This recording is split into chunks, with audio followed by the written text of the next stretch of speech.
Doctor V Sivadasan, Jantar മന്ദറിലെത്തിയ ആരെയും വെറുതെ വിടില്ല എന്നതാണ് ദില്ലി പോലീസിന്റെ നയം എന്നുള്ളതാണ് CPM മുന്നോട്ട് വെക്കുന്ന ആരോപണം എന്ന് പറയുന്നത്. സുപ്രീം കോടതി നിശിതമായ ഭാഷയിൽ വിമർശിച്ചിരിക്കുന്നു. മനുഷ്യാവകാശ കമ്മീഷൻ കേസെടുത്തിരിക്കുന്നു. നോക്കിപ്പോൾ മനുഷ്യാവകാശ കമ്മീഷനൊക്കെ എവിടെയാണ് എന്ന് സാധാരണഗതിയിൽ ചോദിക്കാറുണ്ട് കേന്ദ്ര സർക്കാരിന്റെ ഭാഗത്തു നിന്നുള്ള നിലപാടുകൾ വരുമ്പോൾ. പക്ഷേ ഈ വിഷ്വൽസിന്റെ പ്രശ്നം എന്താണെന്ന് വെച്ചിട്ടുണ്ടെങ്കിൽ ഇത് കാണുന്നവർക്ക്, മിനിമം നീതിബോധമുള്ള മനുഷ്യർക്കാർക്കും ഇതിനെ വിമർശിക്കാതിരിക്കാൻ കഴിയില്ല എന്നതാണ് സാഹചര്യം. അവിടെയാണ് തുടർ വേട്ടയാടലുകൾ കൂടി ഉണ്ടാകുന്നത്. ഇപ്പോൾ നോക്കൂ, ഈ പേപ്പർ ലീക്ക് ബില്ല് ചർച്ച ചെയ്യാൻ ഒരുങ്ങുന്നു എന്ന് പറയുമ്പോൾ കേന്ദ്രം ഈ വിഷയം ചർച്ച ചെയ്യുന്നു എന്ന പ്രതീതിയാണ് ഉണ്ടാകുന്നത്. ശരിയാണ്, മറ്റെവിടെയും പറയാനില്ലാത്തത് കൊണ്ടും മറ്റൊരവസരവും ഇല്ലാത്തത് കൊണ്ടും പ്രതിപക്ഷം ഈ പോലീസ് അതിക്രമവുമായി ബന്ധപ്പെട്ട വിഷയം സഭയിൽ ഉയർത്തുന്നുണ്ട്. പക്ഷേ പേപ്പർ ലീക്ക് ബില്ല് ചർച്ച ചെയ്യാത്തതിന്റെ പേരിലല്ലല്ലോ ഈ ഇവിടെയുള്ള പ്രശ്നങ്ങൾ ഉണ്ടായത്. അത് നീറ്റ് പരീക്ഷാ വീഴ്ചയുമായി ബന്ധപ്പെട്ടാണ്. ആ വിഷയം ചർച്ച ചെയ്യേണ്ടതില്ല എന്ന് പറയുന്നത് ജനാധിപത്യ വിരുദ്ധമല്ലേ?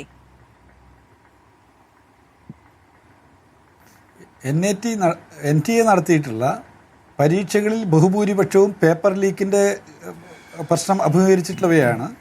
50ഓളം പരീക്ഷകൾ വീണ്ടും നടത്തേണ്ടി വന്നു. 20ലധികം വിദ്യാർത്ഥികൾ ഈ പരീക്ഷയുടെ സമ്മർദ്ദം കാരണം മാറ്റിവെക്കപ്പെട്ട പരീക്ഷകൾ എഴുതുന്നതിന് വേണ്ടിയുള്ള തയ്യാറെടുപ്പുകൾ തങ്ങളെ സംബന്ധിച്ചിടത്തോളം ഏറെ ഭാരിച്ചതാണ് എന്നുള്ള സമ്മർദ്ദവും ചിന്തയും ഒക്കെ കാരണം ആത്മഹത്യ ചെയ്തതിൻ്റെ വാർത്തകൾ വന്നു. വലിയ പ്രയാസകരമായിട്ടൊരു സിറ്റുവേഷൻ NTA പരീക്ഷ എഴുതുന്ന വിദ്യാർത്ഥികൾക്ക് ഉണ്ടായിട്ടുണ്ട് എന്നുള്ളത് യാഥാർത്ഥ്യമാണ്. ഈ വിഷയം പാർലമെൻറ്റിൽ ചർച്ച ചെയ്യണമെന്നുള്ളതാണ് പ്രതിപക്ഷം ആവശ്യപ്പെട്ടത്. അതിനൊപ്പം തന്നെ തുടർന്ന് പോലീസ് വേട്ടയെക്കുറിച്ചും ചർച്ച ചെയ്യണമെന്ന് ആവശ്യപ്പെട്ടു. ഇവിടെ പേപ്പർ ലീക്ക് ബില്ല് എന്ന് പറഞ്ഞാൽ അതെന്താണെന്ന് നമുക്കറിയാം. കണ്ണിൽ പൊടിയിടാനുള്ള ഏർപ്പാട് മാത്രമാണ്.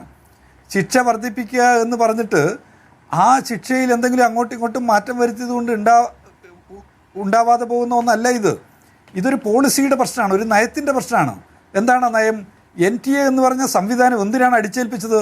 അത് രാജ്യത്തെ ജനങ്ങളുടെ താല്പര്യം സംരക്ഷിക്കാനല്ല, മറിച്ച് കോച്ചിങ് സെൻ്ററുകൾ ഇങ്ങനെ കൂണുപോലെ മുളച്ചു പൊന്തുന്നതിനും അതിനൊപ്പം BJPയുടെയും RSSൻ്റെയും ഒക്കെ ബന്ധമുള്ളവർക്ക് വലിയ നിലയിൽ കച്ചവട സ്ഥാപനങ്ങൾ നടത്തുന്നതിനുള്ള അന്തരീക്ഷം ഒരുക്കി കൊടുക്കുന്നതിന് വേണ്ടിയുള്ള ഗൂഢാലോചനയുടെ ഭാഗമാണ് എന്നുള്ളത് തുടക്കത്തിൽ തന്നെ ആരോപിക്കപ്പെട്ടിട്ടുള്ള കാര്യമാണ്.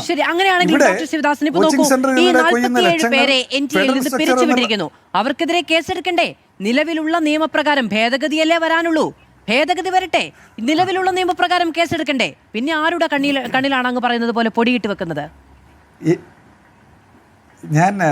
അങ്ങയോട് ഞാൻ ഒറ്റ ചോദ്യം അങ്ങോട്ട് ചോദിക്കുകയാണ്. NTAയിൽ നിന്ന് 47 ജീവനക്കാരെ പിരിച്ചുവിട്ടു എന്ന് പറയാണ്.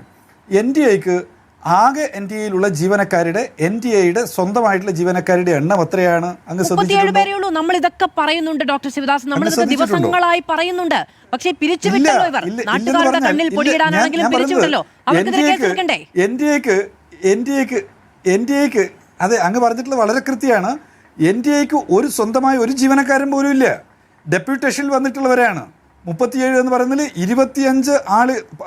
24 ആളുകൾ മാത്രമാണ് അവിടെ ജീവനക്കാരായിട്ടുള്ളത്.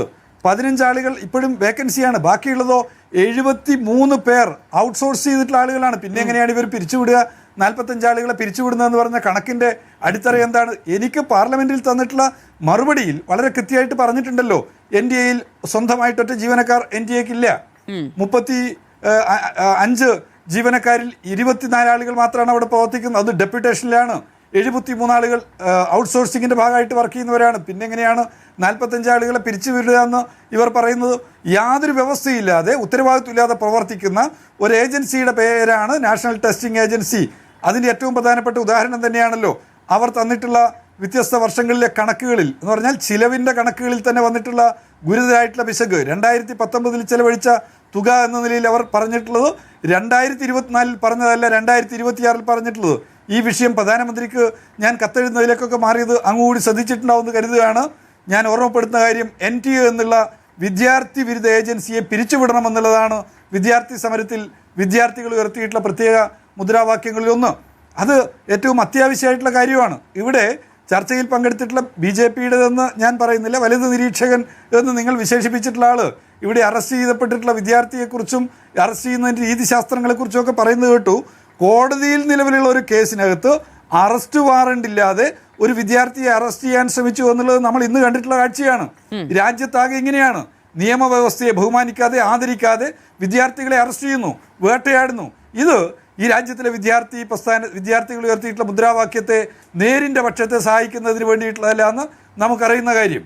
പാർലമെന്റിനകത്ത് ഇവരെന്താണ് ചെയ്യുന്നത്? നേരത്തെ നാം സംസാരിച്ചിട്ടുള്ള ഏറ്റവും വിദ്യാർത്ഥി വിരുദ്ധമായിട്ട് ഉള്ളടക്കത്തോടുകൂടി നിരന്തരം പ്രവർത്തിച്ചുകൊണ്ടിരിക്കുന്ന ഈ സർക്കാരിനെ സഹായിക്കുന്നതിന് മാത്രം ഉള്ള ഒരു ബില്ല് അവതരിപ്പിക്കുകയാണ്, ശിക്ഷ വർദ്ധിപ്പിക്കുന്നു എന്നുള്ള പേരിൽ ആളെ പറ്റിക്കുന്നതിന് വേണ്ടിയുള്ള ഏർപ്പാട്. ഈ NTA-യുടെ ഭാഗമായിട്ട് നടന്നിട്ടുള്ള പരീക്ഷകളിൽ ഒരു സ്വതന്ത്ര അന്വേഷണം കൃത്യമായ നിലയിൽ നടത്താൻ സുപ്രീം കോടതിയുടെ മേൽനോട്ടത്തിൽ ഒരു സ്വതന്ത്ര അന്വേഷണം നടത്താൻ എന്തുകൊണ്ടാണ് അതിനുള്ള സംവിധാനം ഒരുക്കാൻ തയ്യാറാവാത്തത്? ഇവിടെ ഈ യൂണിയൻ ഗവൺമെൻറ് ചെയ്യേണ്ടത് അടിയന്തരമായി NTA എന്ന പരീക്ഷാ ഏജൻസിയെ പിരിച്ചുവിട്ടുകൊണ്ട് സംസ്ഥാനങ്ങൾക്ക് പരീക്ഷകൾ നടത്തുന്നതിനുള്ള അവരുടെ സർവകലാശാലയിൽ, സംസ്ഥാനങ്ങളുടെ സർവകലാശാലയിൽ അവിടങ്ങളിൽ പരീക്ഷ നടത്താനുള്ള സംവിധാനം ഒരുക്കാൻ, അതോടൊപ്പം നേരത്തെ നടന്നതുപോലെ കേന്ദ്ര യൂണിവേഴ്സിറ്റികൾക്കകത്ത് ആ യൂണിവേഴ്സിറ്റികൾക്ക് തന്നെ പ്രവേശന പരീക്ഷകൾ നടത്തുന്ന സംവിധാനം ഉറപ്പുവരുത്തുകയാണ് വേണ്ടത്.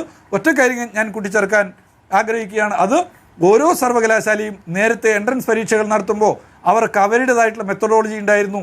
ജവഹർലാൽ നെഹ്റു യൂണിവേഴ്സിറ്റിയിൽ എൻട്രൻസ് പരീക്ഷ നടത്തുന്ന വേളയിൽ പിന്നോക്കം കിടക്കുന്ന ജില്ലകൾക്ക് വെയിറ്റേജ്, റിമോട്ട് ജില്ലകൾക്ക് പ്രത്യേക വെയിറ്റേജ്, അതുപോലെ പെൺകുട്ടികൾക്ക് വെയിറ്റേജ്, ആദിവാസി ദളിത് ജനവിഭാഗങ്ങൾക്ക് വെയിറ്റേജ്, അതുപോലെ ഡിഫറൻ്റ്ലി ഏബിൾഡ് ആയിട്ടുള്ള ആളുകൾക്ക് വെയിറ്റേജ്, അതിനുമപ്പുറത്ത് സാമൂഹ്യമായി സംരക്ഷണം ആഗ്രഹിക്കുന്ന പ്രത്യേക വിഭാഗങ്ങളെയൊക്കെ പരിഗണിച്ചുകൊണ്ടുള്ള ഒരു എൻട്രൻസ് പരീക്ഷാ രീതിയാണ് അവിടെ നടന്നിരുന്നത്. ഈ രാജ്യത്തിലെ ഓരോ സർവകലാശാലകൾക്കും അവരുടേതായ പരീക്ഷാ രീതികളുണ്ടായിരുന്നു. അത് ഹൈദരാബാദ് സെൻട്രൽ യൂണിവേഴ്സിറ്റി ആണെങ്കിലും IFLU ആണെങ്കിലും അല്ലെങ്കിൽ നമ്മുടെ ദളിത് ആദിവാസി വിദ്യാർത്ഥികൾക്ക് കൂടുതൽ പ്രവേശനം നൽകിയിരുന്ന വിവിധ സ്ഥാപനങ്ങളുടെ ചിത്രമെടുത്താലും. എന്നാൽ CUT വന്നപ്പോൾ, സെൻട്രലൈസ്ഡ് എക്സാമിനേഷൻ സിസ്റ്റം വന്നപ്പോൾ അതെല്ലാം താറുമാറായിരിക്കുന്നു എന്നുള്ളതാണ് യാഥാർത്ഥ്യം. അതുകൊണ്ട് NTA പിരിച്ചുവിട്ടുകൊണ്ട് സംസ്ഥാനങ്ങൾക്കും യൂണിവേഴ്സിറ്റികൾക്കും എൻട്രൻസ് പരീക്ഷകൾ നടത്താൻ പറ്റുന്ന, വൈവിധ്യത്തെ സംരക്ഷിക്കാൻ പറ്റുന്ന, വൈജ്ഞാനിക മണ്ഡലത്തെ സമ്പുഷ്ടമാക്കാൻ പറ്റുന്ന ഒരു പരീക്ഷാ സംവിധാനം കൂടി അത്യാവശ്യമാണ് എന്നുള്ളതാണ് ഒറ്റ രാജ്യം ഒറ്റ പരീക്ഷ നടപ്പിലാക്കിയപ്പോഴാണ് ഈ പറയുന്ന ഗതി ഉണ്ടായത് എന്നതാണ് ഏറ്റവും പരിതാപകരമായ ഒരു കാര്യം.